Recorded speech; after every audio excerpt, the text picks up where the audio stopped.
Hello and welcome back. I'm Shelf Unit and this is my continuing Let's Play of Shadowrun Hong Kong Extended Edition. So, last time we defeated the whatever it was, lady with lots of teeth and mouths and things in some spiritual realmy type thing, and our foster father sacrificed himself and we escaped. So, now I don't really know what's left. I'm sure there's a bit left. But we shall see. I don't know how many episodes there are left. I'm assuming only a couple. But let's try and talk to people and see things, and let's inspect whatever this is. Basic emergency response supplies. Okay, the Tridion monitor displays a live feed from the network's newsroom. It's a standard split-screen talking head back and forth between a perking newscaster and a stately woman of indeterminate old age. Animated label under the old woman reads Executive Council Member Josephine Sang. And if you're just joining us, we are talking live with Councilwoman Sang from her office in Prosperity Tower. Councilwoman, thank you again for being here to help make sense of the conflicting reports we're getting out of Kowloon Walled City. The older woman nods with queenly composure. Thank you, Sonny. I only wish that we were speaking in happier times. Of course, madam.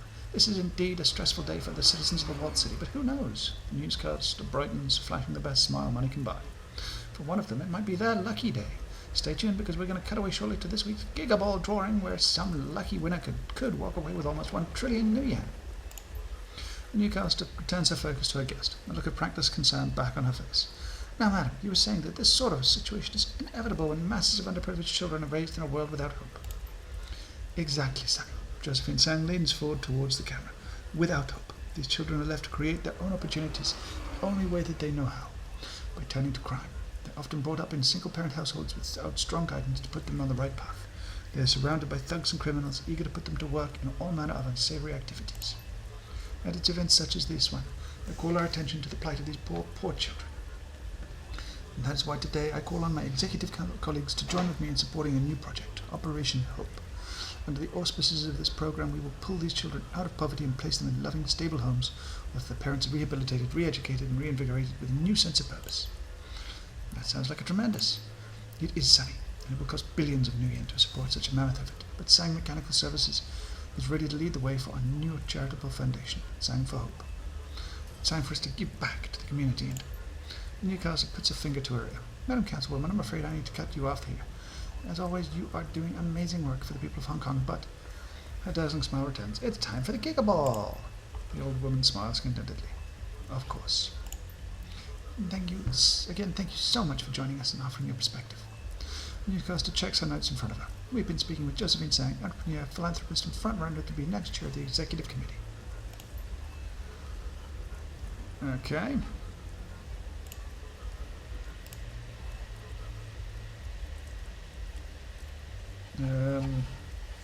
Where are we supposed to be? There. Okay, so let's mooch on down. This looks like it could be Auntie's place.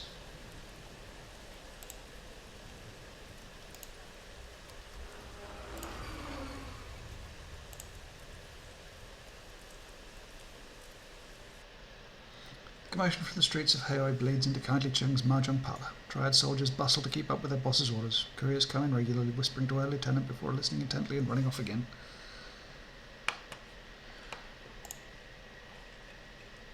Kindly Chung.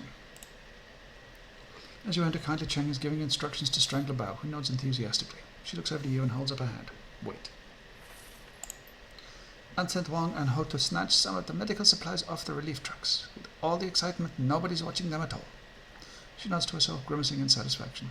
There'll be a big black market for them over the next few weeks. Good thinking, Mrs. Chang. Bao lifts a finger to his ear to transmit the orders. When he sees you waiting, he inclines his head a quarter of an inch. Rain, I figured you were dead. Last I heard, my soldiers had found you and everyone was heading into the Walled City, and then things got out of control. She takes a pull on her thin black cigar. Where are my people? What the hell happened? They're dead. You're really stealing medical supplies, Auntie? No one will miss a few boxes. Chang pulls out her PDA and taps the screen. The corps have a PR bonanza with all this humanitarian relief work. There'll be no shortage of supplies. Believe me. And don't think you can distract me with that medical supply shit. She looks up at you from the PDA. I sent you 5 soldiers, and they're all dead. Her eyes are hard little black buttons. Is that how you treat my resources? Please accept my apologies, Mrs. Chair. She takes another drag off her cigar, exhales smoke through her under nose. So you do have something to apologize for. I was just trying to be respectful of your loss. She taps her ash on the floor. Well, they knew the risks. They had a shot at moving up and they missed. Forget them. I've got bigger problems. My customers and tenants streaming out of the walled city, screaming for their lives, like HKPF and those Sang security shitheels swarming the place. She drops the stub of her cigar in an ashtray. Now, tell me what happened in the walled city, or do I have to get asked to lean torch and ask nicely? Raymond Black accidentally summoned up a demon god. We had to put her down. Kindly Cheng's eyes get big at that. What kind? A Yama King. Kenya, the queen with 1,000 teeth. Never heard of her. She picks up a bottle of foul spirits and studies the label. Her rusty mean voice drops low. But I know the Yama Kings. My grandmother used to scare me, tried to scare me with stories about them. I guess that she thought she was teaching me something by scaring the shit out of me. She chuckles softly. I remember one Yama specifically. Fu Mang, the serpent of the setting sun. Oh yes. Fu Mang promised wealth and influence for those willing to do what was necessary to take it. The voice turns wistful. The story of Fu Mang spoke to me.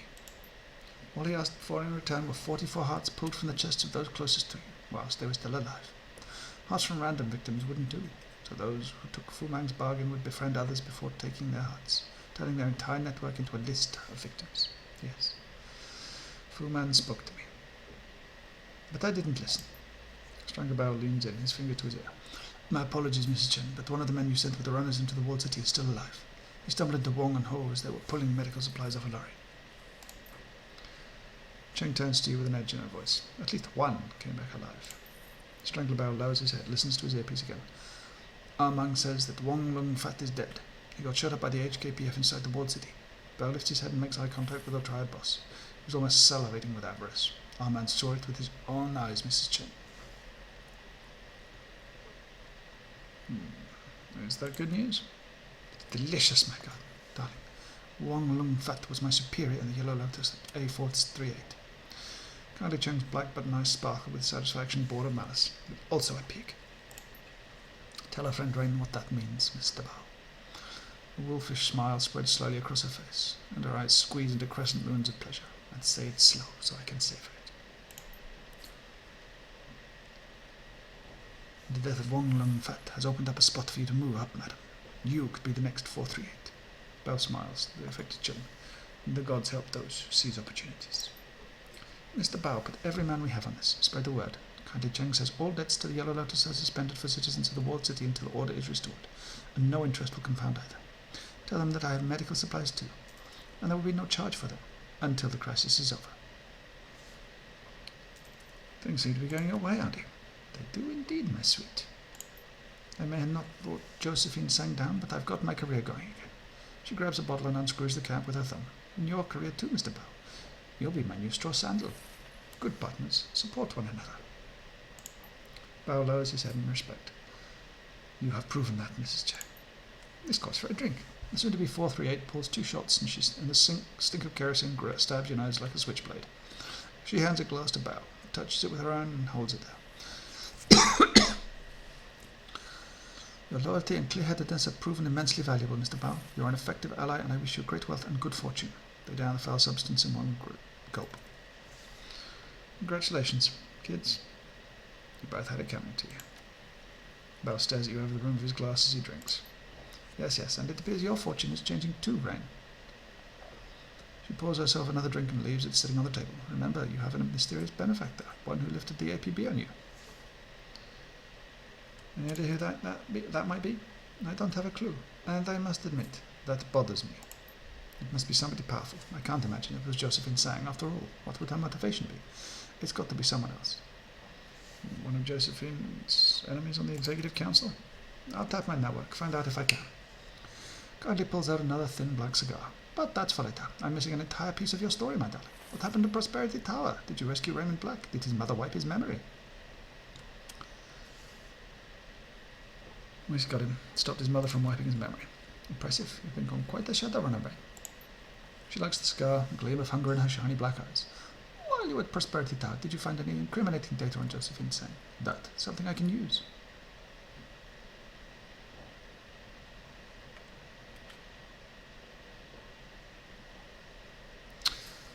I'll toss her the data. Something we can use with financial shenanigans that'll help Sang with the exec council. Yes, friend, we. This is your victory too. The thin black cigar bounces excitedly in Kindly's mouth as she speaks. We will be the instruments of her destruction.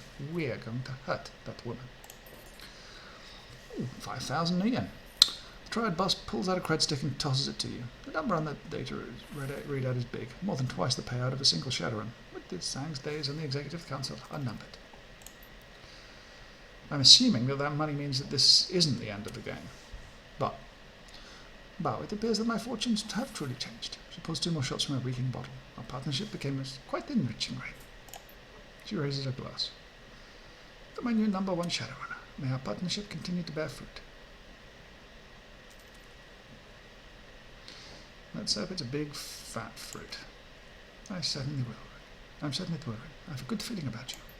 Kindly Chen watches you drink, smiling her serpentine smile. Then she downs her glass in one, swallows and licks the rim.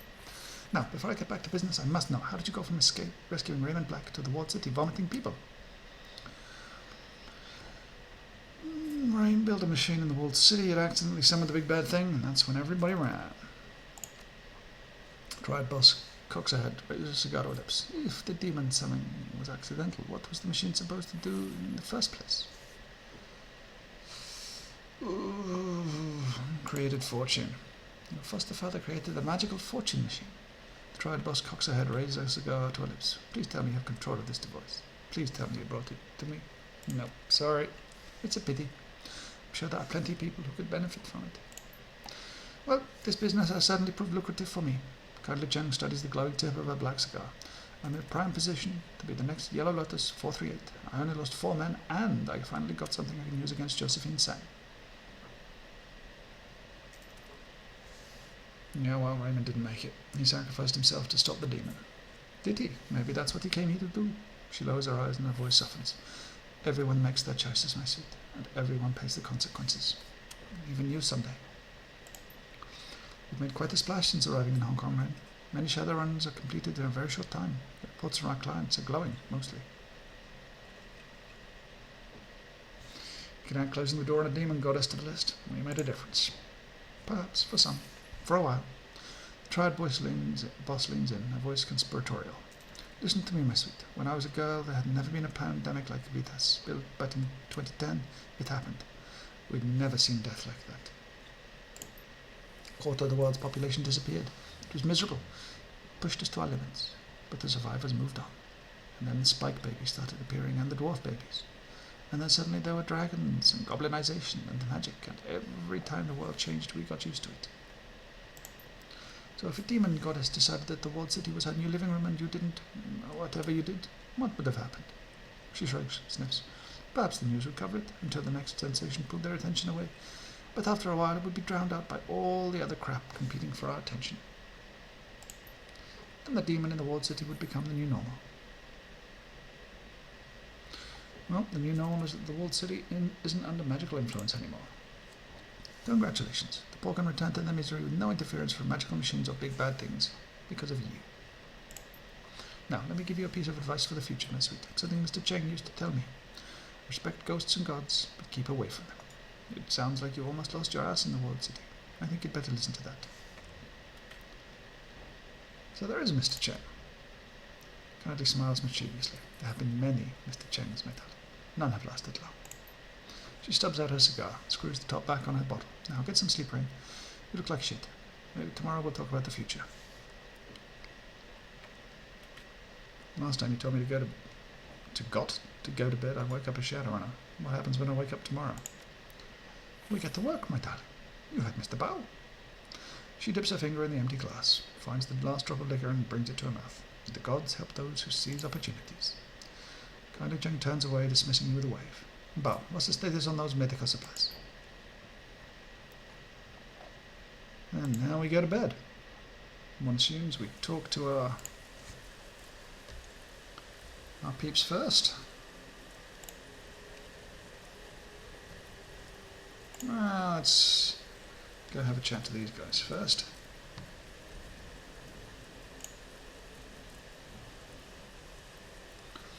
You should practice your Go ring, and someday we can all play together. Allow nods. We'll be seeing you soon. Okay, so it looks like their story is over. Do I have any points to spend? I do not. Back to the safe boat it is then. The scene on the Big Texas is quiet, save for the sounds of eating. The crew's crowded around Gobbett's electric hot plate. A cast iron pot simmers on top and they hold bowls of soup in their hands. You recognise the smell. Chicken-style soya broth, Elba macaroni, tinned ham, and a heaping scoop of egg-flavoured mica protein. The mood is sombre. You're eating? Gobbett shrugs. I couldn't remember the last time we ate, so we figured we'd hang out a while. He looks over a bowl at Duncan. Besides, no one could sleep anyway. She means me. I'm too fucked up to sleep. Try not to think about Raymond. Lou takes an enormous gulp of soup, wipes his mouth with the back of his hand. They're just keeping me company, feeding me and pretending not to be tired, talking a bit. Yeah, I'm still jacked up. Bed can wait. Isabel finishes a chunk of something out of her soup with her fingers, flicks it to the floor. We've been debriefing a bit. Yeah, talking about all that's gone on, everything we've been through together. She shuffles her feet. Sorry about Raymond, Seattle. You too, Duncan. He was trying to do good with that machine. You two need to remember that. Wu drops his head. His words come out slowly as if they were being forcibly extracted. I can't believe he did that. Gave himself to that demon. I think he did what he came to do. I guess we did too, Sarah. We came to help Raymond, and he got what he wanted. Isabel stares over the bowl of the trawler. Her voice is soft. Hard to believe we defeated a god. Demon god? Gobbett stirs her soup with her finger. From another plane of existence. Hard to believe that Josephine Sang is going to remain untarnished by this whole thing. Little Decker's face hardens. 20 years of misery, 20 years of suffering for tens of thousands, hundreds maybe. Goodness me, I'm getting all sorts of choking in a minute. That's the way it is, the way the world works. Powerful play their games and the little people pay the price. She'll see justice someday. She has to. Wu stares into his soup, squinting in concentration. But one thing doesn't add up for me. Why was Josephine Sang so intent on shutting us down? Why wouldn't she be? You saw what she was responsible for. No, think about it. The HKPF snipers, the plastic face man, all of the resources that she poured into capturing Raymond and hunting us down. I mean, she's already covered her tracks with that illegal drug lab explosion, right? Why not just let Ray do his thing and cover it up afterwards? It doesn't add up. It had to be the fortune engine itself. Yeah, I think you're right. From everything Raymond said, the key was supposed to be potent, turning toxic, but I felt something in that room, a flow of positive key I didn't expect. Gobbett wrinkles her nose. She stares at the floor of the trawler for several seconds, apparently lost in thought. I think it was leaving the walled city. I bet that machine did something else, something that Raymond didn't know about. Little Decker stirs up her soup, pondering. What if it was a siphon? What if Josephine Sang was stealing the cast-off positive key from the walled city, leeching it for her own benefit? Wu nods at Isabel, runs with her train of thought. She sealed at the fortune engine, leeching the good key for herself, and took Sang mechanical services from the minor company Ray's father built to the bold buster it is today. His jaw tightens. That's how she got herself on the Executive Council of Hong Kong.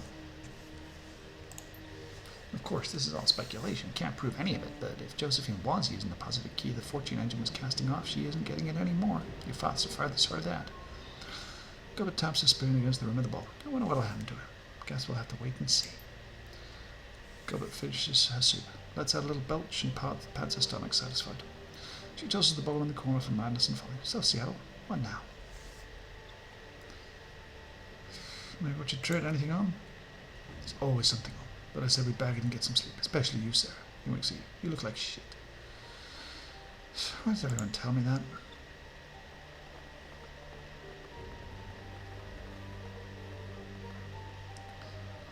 Let's catch up with Gaichu. I think he's down here. There's Gaichu. Gaichu is in the process of cleaning his cabin as you enter.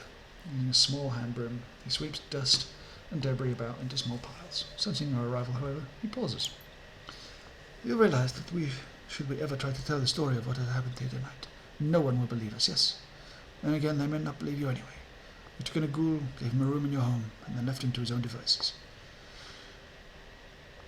I don't care what people think. I just did what I had to do. Yes, you did. Gaichu cradles his chin in one hand. Push him out to the edge and you will see what he is truly capable of.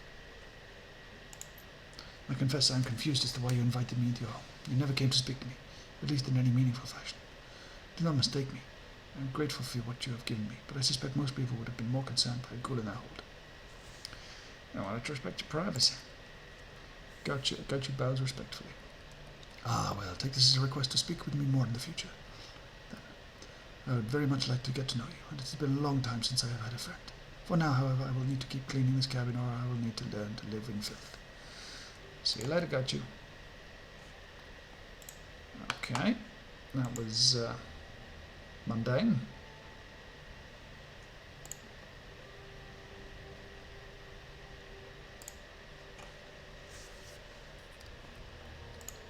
Let's talk to Duncan. You enter Wu's cabin to the sound of his neck cracking at a horrifying volume. He catches his eye and he nods, then begins to his standard stretching regimen. I wish there was stuff a shack in this damn country. I need some nuts or bromophiles or something. He rubs his stomach and lets out a burp. Goblet stew is heinous. Yeah, I'd stay away from that. Show you an oyster? No, we're not that tight. I mean, I don't visit a bunk all the time like you do. He pulls his right elbow back behind his head, stretching his triceps. They're a good crew, aren't they? Yeah, they can really get the job done. Defeating a demon queen? Yeah, I'd say so. Wu switches elbows, exhales slowly as he pulls. Long goddamn day. Feels good to stretch. Yeah, I bet. You doing okay? Wu shrugs. Turns his back and begins stretching his legs. Yeah, sure. I took a few hits, but I'll be okay. Come on, Raymond's dead. We have to acknowledge it. Wu spins his torso around, glares at you red-eyed. He's not dead, sir. Didn't you hear him? She's going to feast on him, torture him. He's worse than dead. Way worse. He left us and now he's going to be tortured for 1,000 years or some such shit.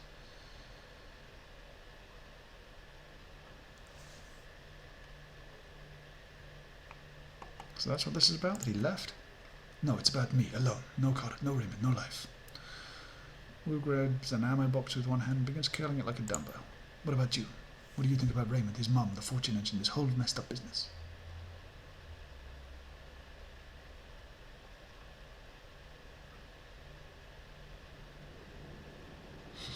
Gotta love Hong Kong, Duncan Wu. You gotta love Hong Kong. Not me, I still hate this country. Wu drops the ammo box on the floor with a crash. Time for bed, Miss Evenstar. I think we deserve a good night's sleep. Get out of here. I'll see you in the morning.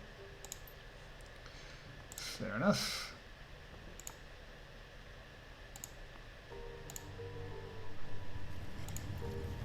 Let's talk to Isabel, see if she's got anything more than boring platitudes. Isabel looks up at you, a troubled expression on her face. If she's found any peace from your victory in the walled city, she isn't showing it. We did it, I guess. We got to take a scenic tour through hell to a childhood home I've done my best to forget.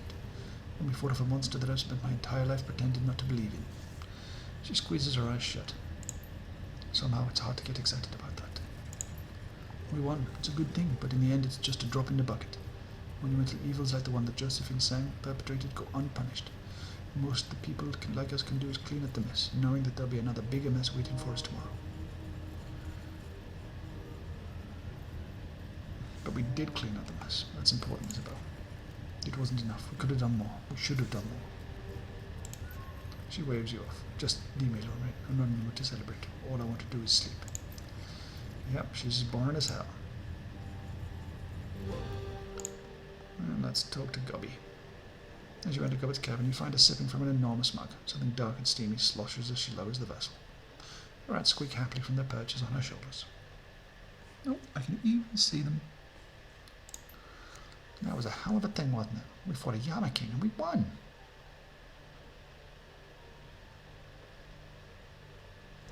That's time for a celebration. Got anything to drink around here? Sure do, but if you think I'm breaking it out tonight, you're crazy. I'm exhausted, Seattle. I don't think that I can keep my eyes open for much longer. If we're going to celebrate our victory in style, I don't want to pass out at the 10-minute mark.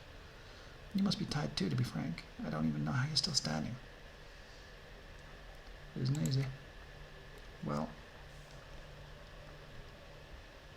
you should probably go fix that then. The solution's in your cabin. See you tomorrow though, right? I mean, you're not going anywhere. It's phrased as a statement, firm and final. Yeah, I got it. See you then. I won't beat to Helga, but right now I don't think I could leave if I wanted to. Yeah, right, good. See you then. She hesitates for a moment. Then the corner of her mouth tilts up in that old familiar smirk. Oh, in Seattle? Yeah. Sweet dreams. And that was that. Well, it was a little anticlimactic. I'm not sure if this is the end of the game. Your bunk on the trawler lies waiting. Ah, there we go. Patient and seductive. Beckons with the promise of escape. I don't think there is any unfinished business. Drop your head over onto the pillow, hold the rough naval blanket over you. The big Texas rocks like a cradle, and moments later you're wrapped in the comforting arms of sleep. There are no nightmares, only shadows. And I believe the story of the walled city riots circulates local news networks for nearly a week. Few outside of Hong Kong hear about the incident, and of those that do, even fewer care. By the end of the month, the city's back to business as usual. In Hanoi, the flow of refugees eventually slows to a trickle. Those who do escape tell stories of a terrifying demon goddess, and of an old man who sacrificed his soul to banish her. Their mad ramblings are generally met with pity or contempt. After the incident in the walled city, the unbroken lucky streak that propelled Sang Mechanical Services into the limelight comes to an abrupt end. Evidence of Josephine Sang's culpability in the walled city riots, as delivered by a reliable source, is aired on the Horizon News Network, and the corporation's stock prices go into freefall. Within a year, Wuxing Inc. buys out, absorbs and dismantles the company, and Josephine Sang is quietly filed away in a corporate prison. She remains there buried behind walls of concrete and rebar until she hangs herself 3 months later. Hanoi remains a safe port of call for smugglers, gangsters and Shadowrunners alike. You're no exception. The Shadows here welcome you, in a way that Seattle never did. You've earned the respect of your fixer, your clients and your community. And now that the APB on you and your team has been lifted, by parties unknown, you're free to operate openly in Hong Kong. This place is yours now. You're home. And that was that. Well, I wasn't expecting it to end quite as quickly as this, but it has done. I think we missed out on an awful lot of side quests in our companions, but I'm not sure exactly where I went wrong in failing to find or get to them. I didn't see any options that I could have taken to complete them, which is a great shame. I mean, we've only managed like a third, or maybe even a quarter of the achievements in the game. It would have been nice to have done a lot of those. I mean, Gobbets especially seemed interesting, going to the floating bar, the raft sort of community. But yeah, a lot of unanswered questions. I mean, overall it was a decent game, and it certainly was a challenge in some areas, even on normal. The hacking, I've read a lot of complaints about the hacking. It didn't seem too difficult in itself. The only really annoying thing was the fact that in a turn-based game it was real-time detection on those little floating things, and I never really got I mean, we relied on Isabel a lot. We didn't get the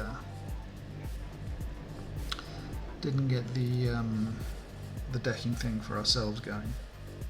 I mean, with Isabel we didn't really need it, and I didn't really utilise Gaichu particularly well, as I just didn't think that close combat was a thing we particularly needed. I don't know. Tough to say how I would rate this game. I certainly would say that it's no better than the Dragonfall. I think Dragonfall had a more conclusive ending.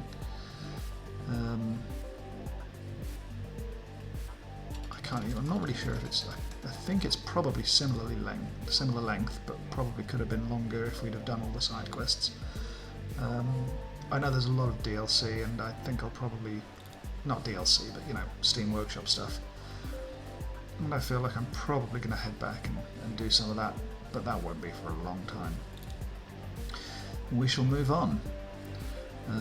Not entirely 100% what my next LP is going to be. I think it will probably be continuing the Baldur's Gate 2 with the DLC for that, which honestly I've somehow or other forgotten what it's called. I do like to alternate between fantasy and science fiction. I think it sort of mixes things up a bit. There's a few other things I'm exploring the possibility of doing if there's time. I know we've still got what's it called? XCOM that's paused and has been for over a year now. The reason that was paused was due to each video was turning up at like 30 gigabytes, and it was almost impossible to edit and upload, and it took like 7 or 8 hours to process. But I shall see about doing that. I've switched around my hard drives and we've got enough space for that now. But anyway, thank you ever so much for watching. I do hope you've enjoyed the series.